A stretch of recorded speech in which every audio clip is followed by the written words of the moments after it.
Shabbat Shalom.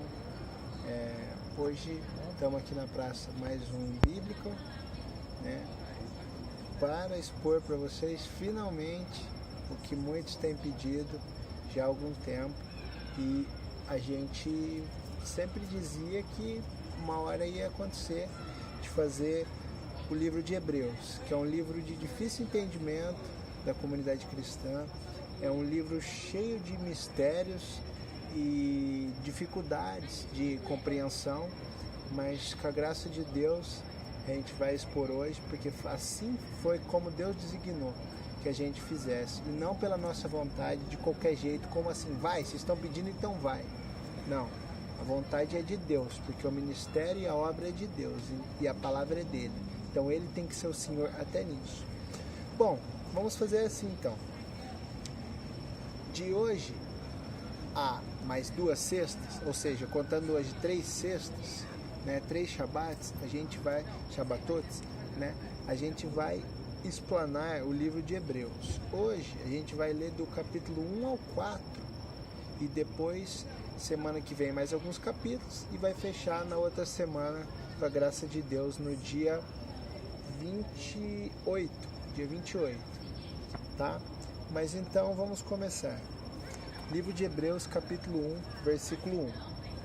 Diz assim: havendo Deus antigamente falado muitas vezes e de muitas maneiras aos pais pelos profetas, a nós falou-nos nesses últimos dias pelo Filho, a quem constitui o herdeiro de tudo, por quem fez também o mundo. Bom, sobre a autoria, poderia até começar a falar antes de começar o texto, mas assim não foi. Sobre a autoria, muito se fala sobre quem foi o autor do livro de Hebreus, mas não tem como afirmar. Alguns vão dizer assim, que foi Paulo, Deus revelou que foi Paulo. O livro não fala, então dizer que Deus revelou é algo assim, muito da fé pessoal de cada um. Não tem muito como afirmar, então a gente não pode dizer que foi Paulo, mas a gente também não pode descartar que foi Paulo ou que foi qualquer um, né? Silas, alguns vão dizer que foram os ebionitas, né? Que era de uma seita judaica, né? Ascética, assim. Outros vão dizer que são até os essênios, que era outra seita judaica. Então, o fato é que essa carta existe, foi endereçada a uma comunidade de hebreus, mas não se sabe quem escreveu na verdade. Partido 3. O qual, sendo o resplendor da sua glória, né, do Filho, expressa a imagem da sua pessoa, e sustentando todas as coisas pela palavra do seu poder, havendo feito por si mesmo a purificação dos nossos pecados, assentou-se à destra do Pai nas alturas, né, na majestade nas alturas, feito tanto mais excelente do que os anjos, quanto herdou mais excelente nome do que eles. Né, Paulo diz lá em Filipenses 2 que o nome sobre todo nome, Jesus. Porque a qual dos anjos disse jamais, tu és meu filho, hoje te gerei, eu lhe serei por pai e ele me será por filho. E outra vez, quando introduz no mundo o primogênito, diz, e todos os anjos de Deus o adorem. E quanto aos anjos, diz, faz dos seus anjos espíritos e dos seus ministros labareda de fogo. Mas do Filho diz, o teu trono subsiste, ó Deus, o teu trono subsiste pelo século dos séculos. Cetro de equidade é o teu cetro do teu reino. Amaste a justiça e odiaste a iniquidade. Que é a iniquidade? É a transgressão da lei, o pecado. Por isso, Deus, o teu Deus te ungiu com óleo de alegria, mais do que a teus companheiros.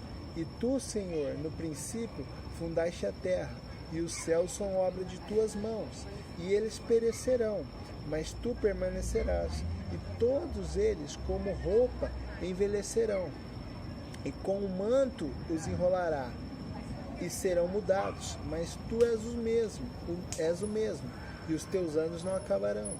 E a qual dos anjos disse: jamais assenta-te à minha destra, até que ponha a teus inimigos por escabelo de seus pés? Não são porventura todos eles espíritos ministradores, enviados para servir a favor daqueles que hão de herdar a salvação? Conclui o autor o primeiro capítulo de Hebreus. Entendam, amados, o livro de Hebreus, ele só faz sentido, como o nome já diz, de ter sido escrito para hebreus, né? Provavelmente dispersos, né, pelo mundo, né, nas comunidades, na Ásia, né? Essa carta com certeza chegou a muitos, na Ásia, no Ocidente, no Oriente Próximo, no Oriente Médio, enfim. Ela rodou, de repente, na África e tal, ela rodou essa carta. E o que acontece? Esse escritor, provavelmente hebreu, não dá para afirmar de novo, mas provavelmente hebreu, ele escreveu para outras pessoas que também entendiam o que ele falava. Ou seja, diferente de como, por exemplo, uma carta que Paulo escreve aos romanos, onde ele nem sequer conhecia os romanos pessoalmente, ele tateou algumas coisas no escuro. Aqui não, muito direto, que ele sabia, que o autor sabia o que estava falando, para quem estava falando, e que eles entenderiam o que ele estava falando. Então, essa questão da angiologia, que é o estudo dos anjos, o que acontece? Desde o século II a.C., há mais ou menos 160, 170 anos antes de Cristo, as histórias judaicas começaram a florear vários livros, como Ben Sira, né, Eclesiástico, que alguns chamam de Ben Sira, outros de Eclesiástico, vários outros livros de mitologia. Alguns vão dizer até que Daniel foi escrito nessa época, 150 anos antes de Cristo, né? Muitos estudiosos dizem isso, na época dos Macabeus. Nessa época, eles começaram a sofrer uma influência que derradeira ficou quando Jesus veio. Toda a análise de tempo dos sábios era que o Messias chegaria entre o primeiro século, quando ele veio mesmo, Jesus, ou um pouquinho antes, no século antes, né, de Jesus, né, no primeiro século antes de Jesus, que seria antes do ano zero, né, se a gente for contar assim. Então, começou-se um fortalecimento das apocalípticas judaicas, que os estudiosos vão falar, né? Como nós chamamos, apocalípticas judaicas, que são vários livros, né? Jubileu e outros livros, que eles, Enoque, o livro de Enoque, que eles falam de uma apocalíptica. Então, essa questão de ressurreição dos mortos, de anjos e demônios, depois se daria no quê? Alguns anos depois, algumas décadas depois, no fortalecimento de qual seita judaica? Os fariseus, né? Então depois nós tivemos até o próprio Paulo, que veio da seita dos fariseus, outros como Nicodemos, José de Arimateia, né? Quase assim, pontuando de maneira final, eram fariseus, e outros, como no livro de Atos, capítulo 15, vão dizer. Então, aqui ele escrevendo, o autor de Hebreus, sobre uma coisa bem entendida pelos hebreus, que era a angiologia. E o que ele tinha? Estava explicando que o filho, ele estava à destra do pai. E o filho, ele era superior aos anjos. Lembrando que a gente já falou que a própria figura do arcanjo Miguel, quer dizer arcanjo, o maior anjo, Miguel, quem é como Deus? É uma pergunta. Michael, né, em hebraico. Michael, quem é como Deus? É a figura do Cristo ressurreto. O próprio livro de Judas, que a gente já estudou aqui também, a carta de Judas, ela vai dizer do quê? Ela vai dizer sobre anjos e demônios. vai dizer que o arcanjo Miguel lutou com o Satanás pelo corpo de Moisés. Quem era o arcanjo Miguel? O próprio Jesus, pré-encarnado, ou seja, antes de tomar forma de carne, como em João 1 vai dizer que ele era Deus, estava com Deus e era Deus e veio ao mundo e se manifestou em carne. 1 João 1, 2, 3, 4, 5, depois o 14, enfim. Esse era Jesus, um ser gerado, junto do seio do Pai, não criado como os outros anjos, não criado como o mundo, gerado. Muitos vão perguntar, então Jesus era gerado, mas como assim gerado? Ele não diz que ele e o Pai eram um, porque ele e o Pai sempre existiram. E vai dizer da questão da hipotástasis, né? Das três pessoas, da trindade. A gente não gosta de usar a palavra trindade, porque trindade manifesta três deuses, não são três deuses. É a unicidade complexa de Deus. Deus é um, mas ele se manifesta em pluriformas, de formas diferentes. Até essa semana, fiquei pensando da parte de Deus. Por que o nome de Deus é um tetragrama com 4 letras? Não sei se eu viajei demais ou se realmente Deus tinha uma coisa para me falar tão clara como veio. Vem tão clara que a gente fica até perguntando, quem é tu, Senhor? Como Paulo no caminho de Damasco. Mas percebam o que eu pensei. E eu acho que uma iluminação assim, poucas vezes acontece ao homem, e quando acontece é por Deus. 4 letras formam o tetragrama sagrado de Yahweh, que é o que? O Y, o H, o V ou W e o H. O V primitivo é o V. Y, H, V, H. Todo mundo já viu isso. O tetragrama. Yahweh. Se lia, se sonorizava. Este tetragrama, ele é formado por 4 letras. Só que 2 letras são iguais. Ou seja, quantas letras diferentes tem? 3. Percebam, 4 letras, 2 são iguais. Ou seja, são 3 letras. Quantas são as manifestações da presença de Deus? Multiforma, 3. Porque o Y é o Pai na minha cabeça. Veio, isso forte. O Y é o Pai, porque é o primeiro. Eu e o Pai, Jesus sempre se explicou ao Pai, porque Ele é o primeiro. Não que Jesus é o segundo, Ele é um. Mas o Pai é o detentor de todas as coisas. E Ele dá e tira. Ele bota à destra quem Ele quer. Ele é o Pai. Quem veio depois e se manifestou em forma de homem? O Filho. O Filho é quem? O H. O Filho é o H. E o H, ele são 2 letras. Por que o Filho? Porque o Filho, ele se manifestou, ele antes era, e depois ele passou a ser carne, vivente, humano, e depois voltou. Eles são 2 letras iguais. Então ele tem um momento, vai para outro momento, e volta para outro momento, como um H cíclico. Veio isso na minha cabeça. E quem é o V?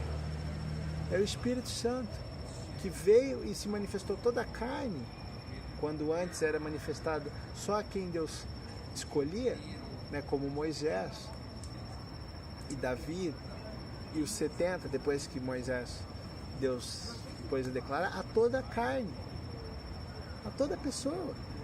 Então, essa unicidade complexa de Deus forma um só Deus, que é Yahweh. Isso estava bem claro no livro de Hebreus, amados. Eu me alonguei um pouco, mas estava bem claro. E Jesus, ele era um ser gerado, alguém maior, cujos anjos adorariam. Isso estava falando o livro de Hebreus. Ele não estava, como alguns tentam manipular falsamente e cheio de malícia, que Jesus era um anjo e ele tinha o mesmo poder de anjo, ele era só um pouquinho acima do anjo e ele não era digno de adoração. Não, imagina, se o próprio escritor está falando que os anjos que o adorassem, como ele não era digno de adoração? Ninguém pode ser adorado a não ser Deus. Se Jesus era digno de adorado, logo ele é Deus. Vamos para o capítulo 2, a partir do 1. Portanto, convém-nos, continua o autor, atentar com mais diligência, com mais atenção, para as coisas que já temos ouvido, para que em tempo algum nos desviemos delas. Porque se a palavra falada pelos anjos permaneceu firme, e toda transgressão e desobediência recebeu a justa retribuição, como escaparemos nós, se não atentarmos para uma tão grande salvação? Yeshua, salvação. Jesus, a qual, começando a ser anunciada pelo Senhor, foi-nos depois confirmada pelos que a ouviram, testificando também Deus com eles por sinais e milagres e maravilhas e dons do Espírito Santo, distribuídos por sua vontade. Porque não foi aos anjos que foi sujeito o mundo futuro, o Olam Rabá, o mundo por vir, de que falamos, mas em certo lugar testificou alguém dizendo: que é o homem para que dele te lembres, ou do filho do homem para que o visite? Ele vai citando vários versos na Tanakh, na Bíblia antiga, na lei, nos profetas e nos escritos.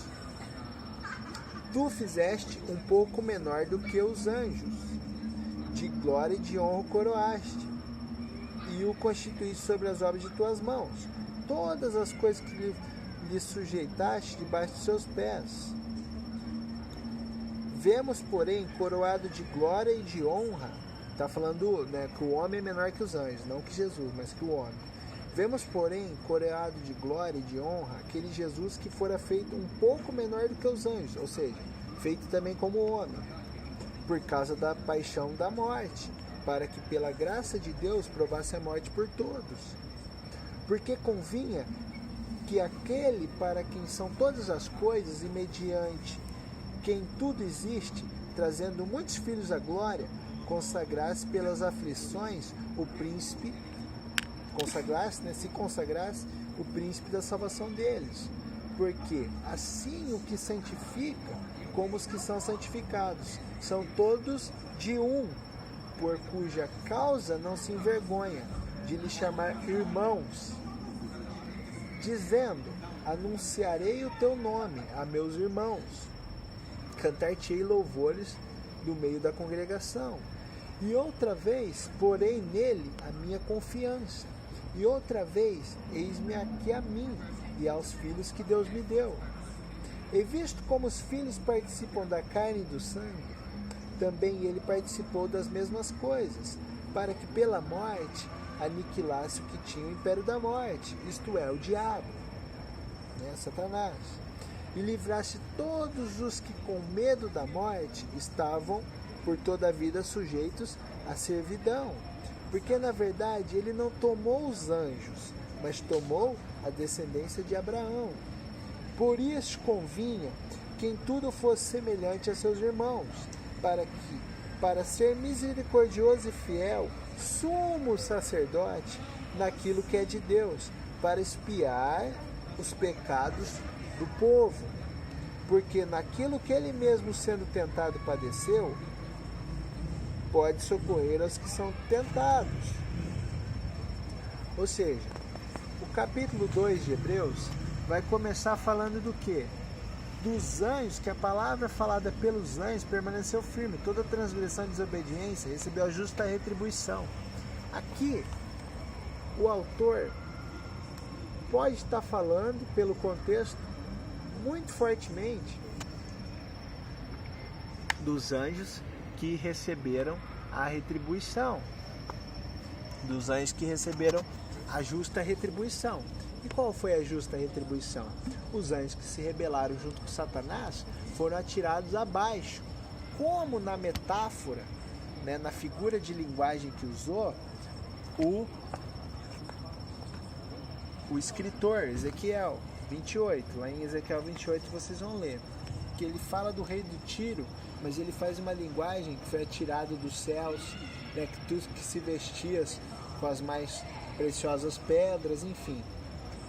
Alguns pastores falam que não era sobre o rei de Tiro, mas uma figura tão elevada que se colocou como estivesse junto comigo, vestido de pedra preciosa e eu te joguei, eu te mandei fora do céu, isso pode ser um rei humano? Lógico que não, está muito claro isso.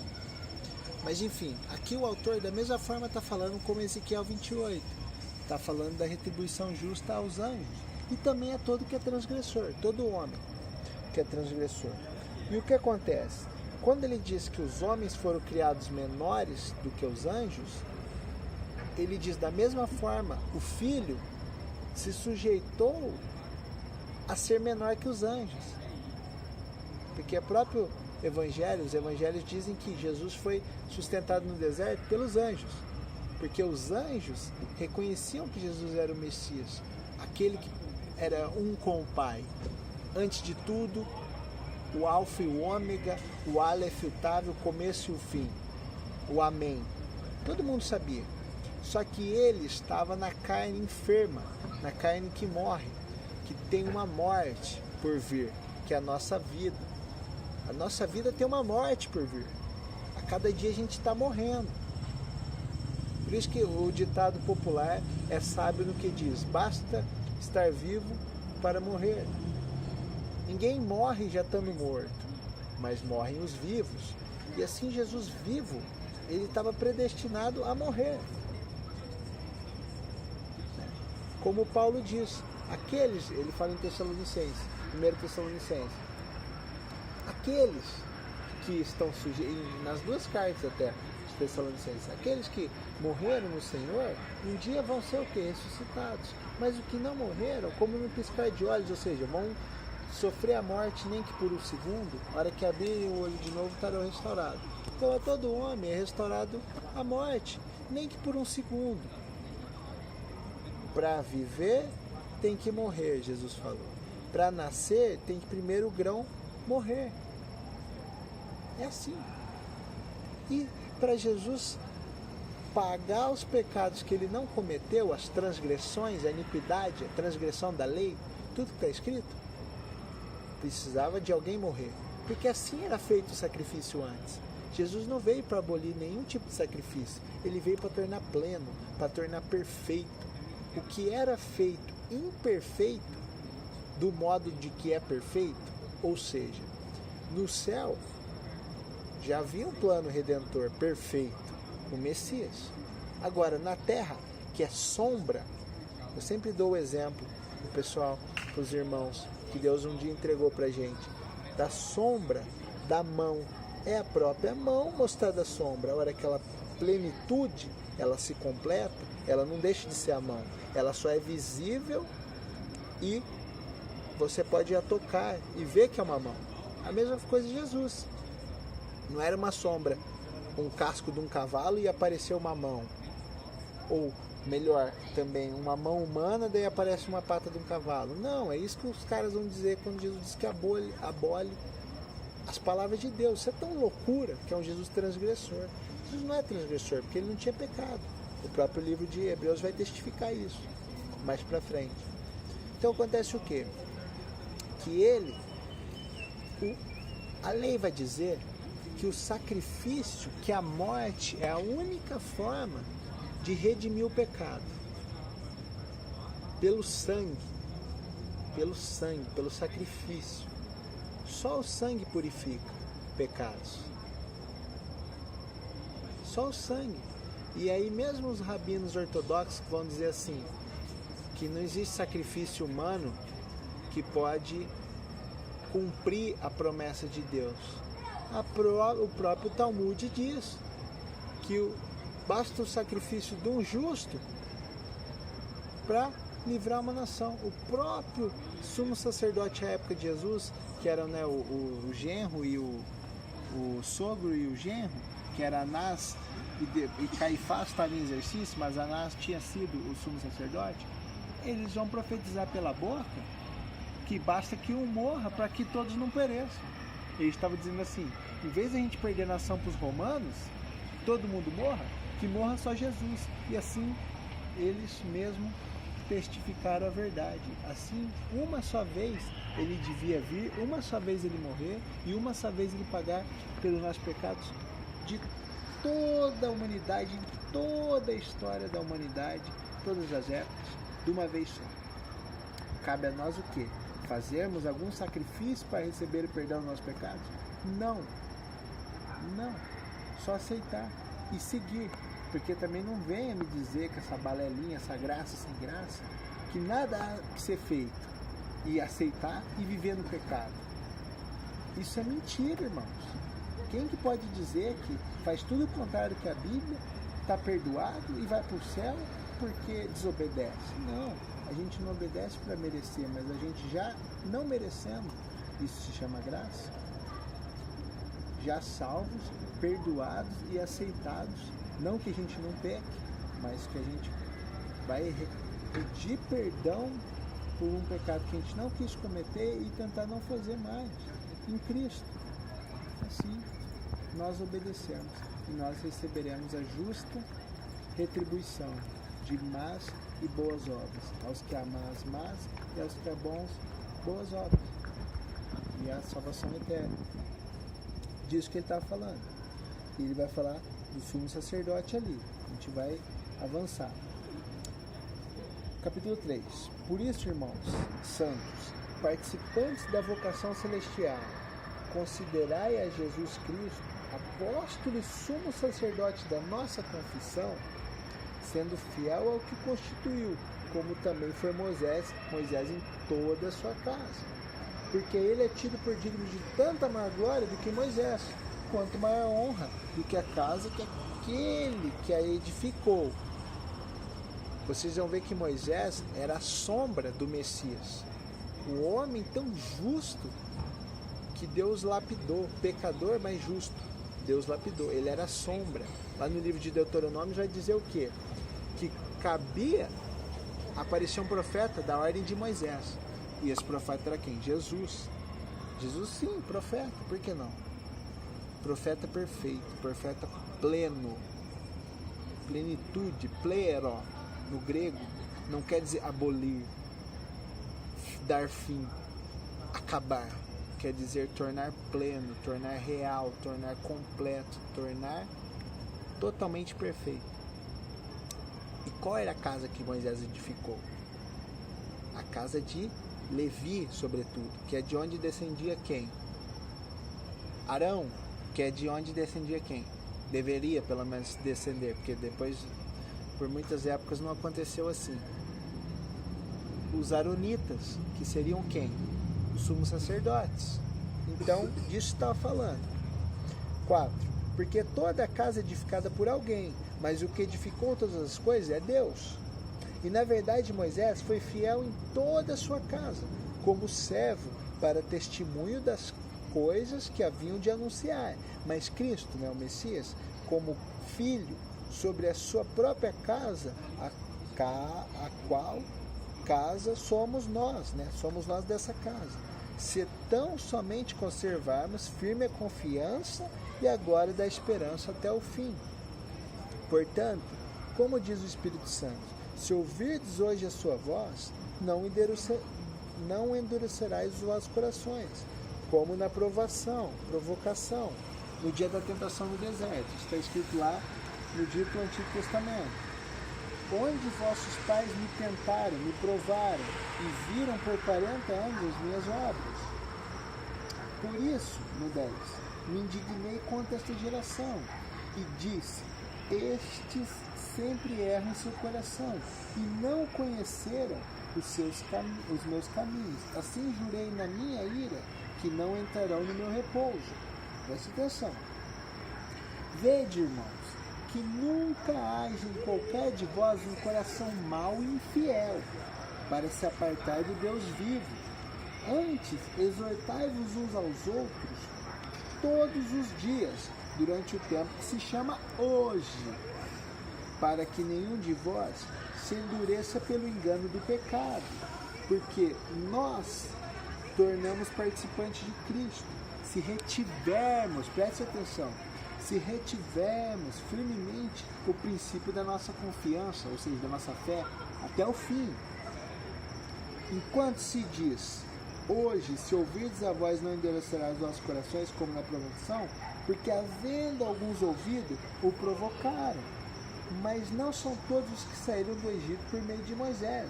Mas com quem se indignou por 40 anos? Não foi porventura com os que pecaram, cujos corpos caíram no deserto? E a quem jurou que não entraria no seu repouso, senão aos que foram desobedientes? E vemos que não puderam entrar por causa da sua incredulidade. Vou finalizar no 4, mas fazer um adendo. O que acontece? Desde os tempos antigos, desde Isaías, mais de 700 anos antes de Cristo, havia-se uma noção que existia o Israel e o Israel que era resto, que era restante, separado. Por quê? Porque nem todos que vieram com Moisés para o deserto, por meio de Deus, eram filhos de Deus. Mas muitos eram filhos de Belial, filho de Satanás. Por quê? Viviam conhecendo o Deus de Israel e adorando os deuses egípcios. Viviam transgredindo a lei, quebrando a lei, quebrando as palavras de Deus e as promessas. E tanto que no livro de Deuteronômio vai dizer que sobre ti eu coloco o quê? Bênçãos e maldições. Escolha. Agora, quem que são esses que pregam? Uma graça totalmente desgraçada. Porque é uma graça que o cara pode fazer o que ele tiver que fazer e ele ainda assim vai ser salvo. Será que Deus é assim? O cara viver um antro de desgraças e de pecados e no fim, sem se arrepender, Deus vai falar: aê, tá salvo. O justo olhará para Deus e falar: que Deus é esse, meu? Que eu também queria ter feito tudo isso. Não fiz por lealdade a ti. E o Senhor salva aquele ali que nem se arrependeu? Não, irmãos. Esse não é o evangelho da verdade. Não acreditem, porque eu sei como tudo que está escrito aqui é verdade. Que se não for Cristo, nossa rocha, vai cair. E assim eu tenho visto há todos esses anos que Cristo me chamou. Todos os que se orgulhavam nas pedras desse mundo, nas vãs doutrinas, como comichões nos ouvidos, que Paulo dizia, esses abolidores das palavras de Deus, caíram. E se não caíram ainda, vão cair. Porque eles não adoram e não são do verdadeiro Deus, o povo eleito de Deus, que é o restante, é uma parte, como 144 mil, como aqueles de todas as nações de Apocalipse, mas aqueles que se entregaram verdadeiramente. Não são. O que ele estava dizendo? Já se entendia isso desde a época de Isaías. E aí, uma boa parte, como Coré, Abirã, Datã, os 250, depois os milhares, morreram no deserto 3.000, depois milhares daquela geração que tentaram a Deus, depois de ver milhares de obras, o mar se abrir, a rocha dar água, as roupas não apodrecerem, o pé não inchar, todos os milagres. O que eles fizeram? Provaram a Deus. Como era bom o Egito, onde nós vivíamos com tudo. Deus falou: agora vocês vão comer carne até sair pelo ouvido. Mas uma coisa é certa, vocês não vão entrar no descanso, vocês não vão entrar na terra que eu prometi ao meu servo Abraão, que mana leite e mel, que é a terra de Israel. Não vão entrar. E assim não entraram. 40 anos eles perambularam pelo deserto, sabe para quê? E apenas para morrer toda aquela geração. Quem ia entrar? Os filhos, aqueles que não pecaram, que eram menos de 20 anos, ou seja, tido como jovens, não tinha plenitude nas suas ações ainda. Então estes entraram, mas o próprio Moisés não entrou, porque ele feriu a rocha. Quando Deus falou: fala com a rocha e dá-lhe de beber, ele feriu, tipo, povo, aqui ó que eu faço, pá! E a rocha deu água. Mas Deus falou: por causa disso, Moisés, você não vai entrar. E ele chorou, E ele chorou. Deus falou, não, Moisés, você não vai entrar. Um dia comigo no paraíso, como a carta de Judas, na verdadeira terra, no Olam Rabá, porque você é meu. Quem como Moisés, antes de Cristo, pôde ficar face a face com Deus? Ninguém. Moisés era o servo de Deus. Quando eu penso em servo de Deus, eu penso em Cristo. Mas excluindo o Messias, que é perfeito, eu penso em Moisés. Porque ninguém se aproximou tanto de Deus como Moisés, tirando Cristo. Ninguém. Deus não é injusto, gente. Agora, fica emocionado. Deus não é leviano. Então, ele guarda um resto de pessoas em todos os lugares. No meio da desgraça, no meio de qualquer coisa mais imunda que você possa imaginar. Como estava o filho pródigo, no meio dos porcos, desejando as bolotas de comida deles. Ali tinha um resto, um separado. Mas quem sabe disso? Deus. Nós não podemos nos autoproclamar separados, porque a gente tem que vigiar se a gente não quiser cair. Então a graça é assim, a gente aceita, pelo nome de Cristo a gente não merece, mas a gente não pode viver na desgraça, no pecado e depois falar assim, não, eu sou de Deus. Não, irmão, viver pelas coisas desse mundo, querendo ganhar dinheiro em cima do Evangelho, construindo templos e mais templos para ficarem não mais milionários, mas ficarem bilionários. Quem vocês pensam que vocês são? Ai, mas se não se arrepender vai cair uma por uma dessas construções. Porque assim Deus não poupou nem os 2 templos. Vai poupar templos que nem são dele. Acordem, todos nós acordemos. 4. Hebreus 4:1. Temamos, pois, que porventura, deixada a promessa de entrar no seu repouso, pareça que algum de nós fique para trás. Porque também a nós foram pregadas as boas novas, o Evangelho, como a eles, mas a palavra da pregação nada lhes aproveitou, porquanto não estava misturada com a fé naqueles que a ouviram. Sem fé é impossível agradar a Deus. Para frente a gente vai ver isso. Porque a nós, os que temos crido, entramos no repouso, tal como disse, assim jurei na minha ira, que não entrarão no meu repouso. Porque em certo lugar disse assim do dia 7º, e o repouso de Deus, e repousou Deus de todas as suas obras no 7º dia. E outra vez neste lugar não entrarão no meu repouso. Visto, pois, que resta que alguns entrem nele, esse resto, o restante de Israel. Todos que creem são resto.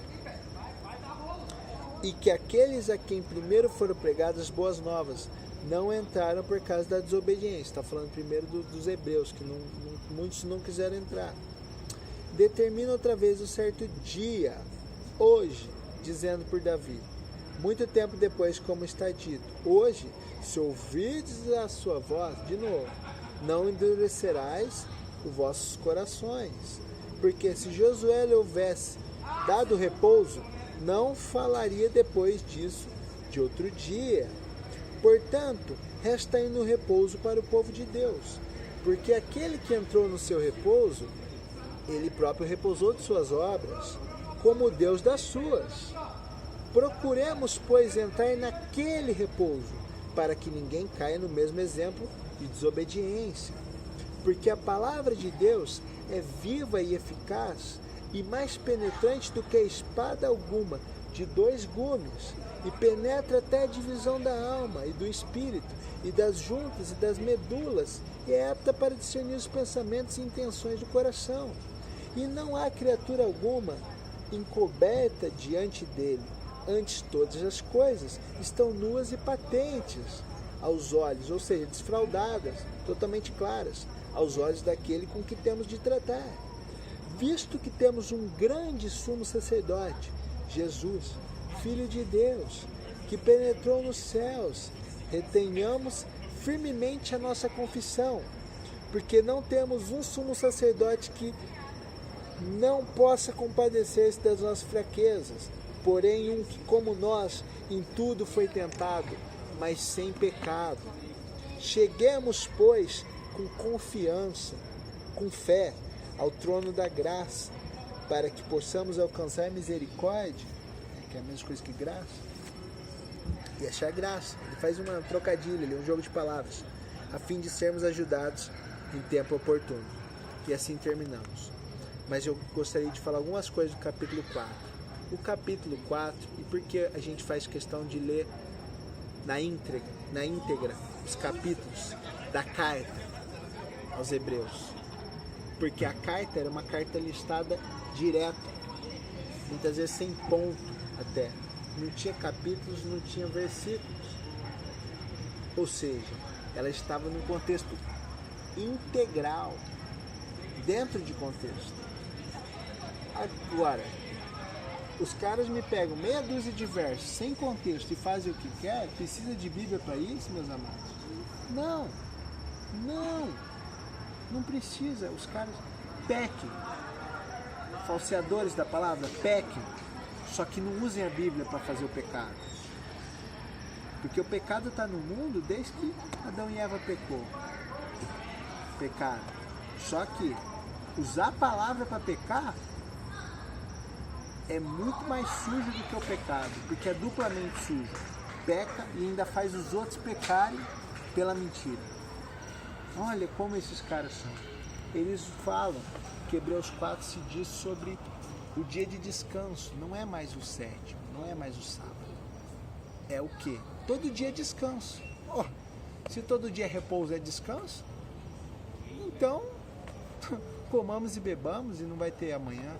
Mas não é isso, meus amados. Vocês entenderam? Não precisa nem explicar. A Bíblia se explica, porque se ela é eficaz para cortar o que é medula, o que é ossos, o que é intenções e o que é boas e más intenções, ela não é para se explicar?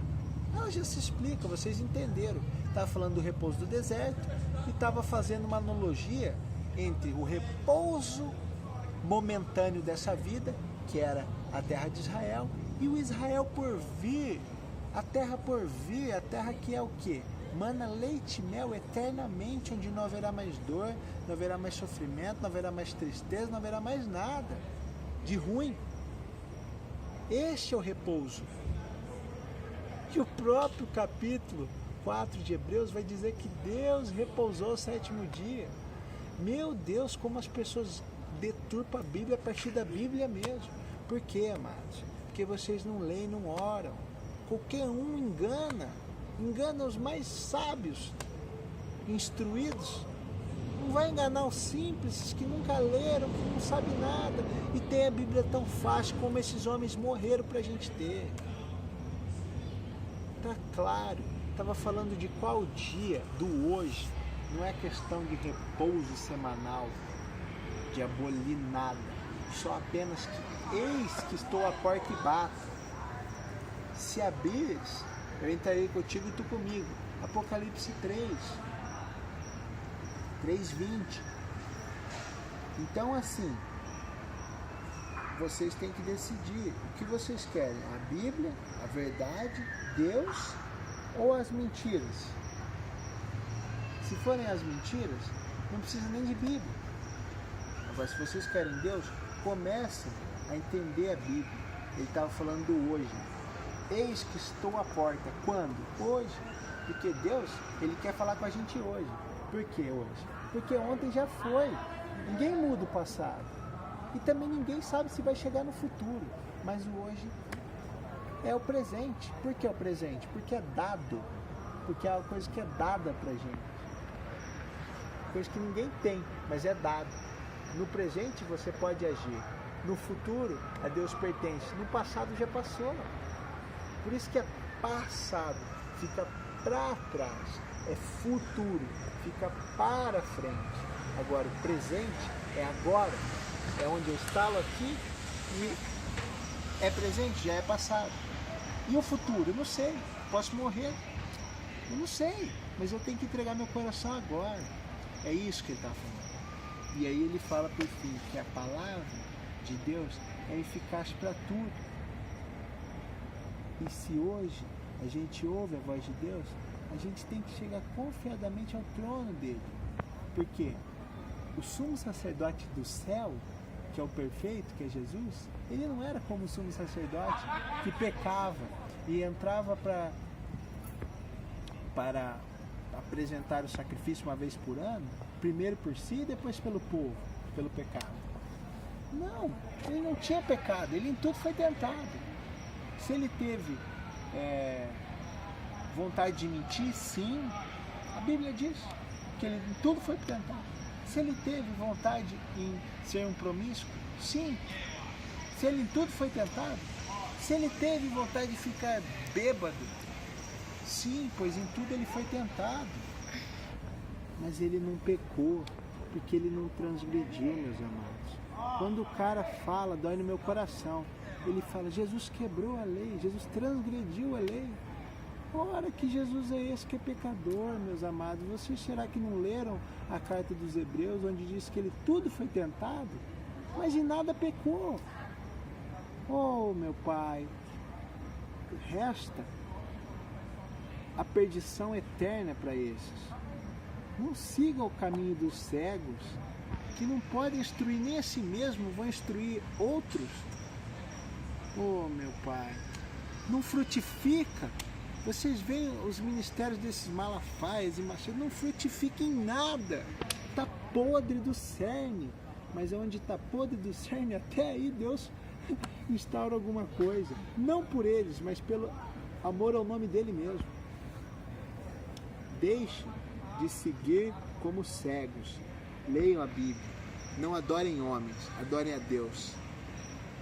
O próprio Jesus, estando em forma humana, como Filipenses 2 diz, não teve por usurpação, não quis roubar ser Deus. Não quis roubar o lugar do Pai. Mas ele se submeteu e antes se humilhou em tudo, a própria morte. Não qualquer morte, mas a morte de cruz. Então, meus amados, eu me despeço e esperançoso que se Jesus não voltar antes, até semana que vem, a gente vai se reencontrar semana que vem. Eu não sei do meu futuro, mas eu quero estar com Cristo a todo dia. Eu sei que eu sou pecador, eu sei que eu sou falho, mas eu não quero ser falho. Eu não erro querendo errar. Eu quero ser perfeito, como Cristo foi perfeito e é perfeito. Então, se hoje vocês ouvem a voz de Deus, não endureçam vossos corações. Abram, deixe Ele cear com vocês.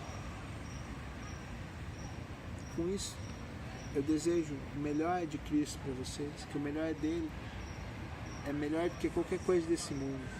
Porque o pouco de Deus é muito para o homem, e o muito do homem é pouco para Deus. Mas se vocês deixarem ele entrar, ele vai fazer uma grande obra. E aí ele fazendo uma grande obra, nem que você estiver na miséria desse mundo, em termos desse mundo material, vocês vão estar acumulando riquezas espirituais, que são as verdadeiras riquezas. Quem enriquece pelo Evangelho, acumula para essa terra. Nessa terra vai ficar, e ele, se não se arrepender, nessa terra vai ficar. Agora, quem acumula tesouros espirituais, não se valendo de enriquecer pelo Evangelho, das multidões e das riquezas desse mundo, fazendo para Deus, acumula no mundo por vir. E no mundo por vir, quando Jesus voltar, essa é a nossa esperança, nossa pregação, dia após noite, em mais de 3 anos de ministério, vida eterna, não com qualquer um, mas com Cristo e todos os santos. É isso que eu peço, que eu oro, que Deus dê shalom, plenitude para vocês, em nome santo, Bechem Yeshua HaMashiach, no nome de Jesus Cristo, o Messias. Amém.